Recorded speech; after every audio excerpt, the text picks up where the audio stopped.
ഇപ്പോൾ സൂര്യകാന്തി ബേബിച്ചൻ നാടകം ജീവിതമാക്കി മാറ്റിയ ഒരാളാണ്. ജീവിതത്തിൽ ഒരുപാട് സമരമുഖങ്ങളുണ്ട്.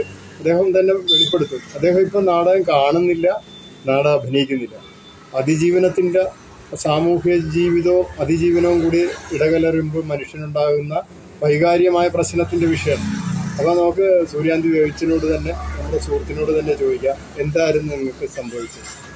സംഭവിച്ചെന്ന് നോക്കാറുണ്ട്. സംഭവിച്ചെന്ന് പറയുമ്പോഴത്തേക്ക് തന്നെ പ്രത്യേകിച്ച് പറയാനില്ല. കലയെന്ന് പറയുമ്പോൾ ഞാൻ എൻ്റെ അച്ഛനെ അമ്മയേക്കാൾ കൂടുതൽ ബഹുമാനിക്കുകയും സ്നേഹിക്കുകയും ചെയ്യുന്ന ഒരു പ്രസ്ഥാനമാണ് കല. ഞാൻ 1970-80 കാലഘട്ടത്തിലൊക്കെ PM ആന്റണിയുടെ ശിഷ്യനാണ്. അപ്പോൾ പഴയ കടൻ്റെ മക്കളുടെ ചെറിയ നാടകങ്ങൾ, ഇരുട്ടിൻ്റെ സന്തതികൾ, ഒഴുക്കിലെ ഓളങ്ങൾ, ജമനം, സ്പാർട്ടക്കസ്, പിന്നെ അഗ്നി അവാർഡ്, എല്ലാ നാടകങ്ങളിലും ഞാൻ. പിന്നെ അത് കഴിഞ്ഞ് ഞാൻ പിന്നെ ആലപ്പിച്ചിരി സൈത്ത ജോസഫിൻ്റെ ആലപ്പിച്ചിരി, പിന്നെ എക്സൈസ് ഡിപ്പാർട്ട്മെൻറ്റിൻ്റെ നാടകങ്ങൾ ചെയ്തു കൊടുത്തിട്ടുണ്ട്. അങ്ങനെ കൊച്ചു പരിപാടിയിലൊക്കെ പങ്കെടുത്തു. പക്ഷേ പിന്നീട് നമ്മുടെ കോവിഡിൻ്റെയൊക്കെ സമയം വന്നപ്പോഴത്തേക്ക് നാടകവുമായിട്ട് ബന്ധമില്ലാതെ പോയി. പിന്നെ ഞാൻ ഈ ബ്രോക്കർ പണിയുമായിട്ടൊക്കെ ഇറങ്ങി.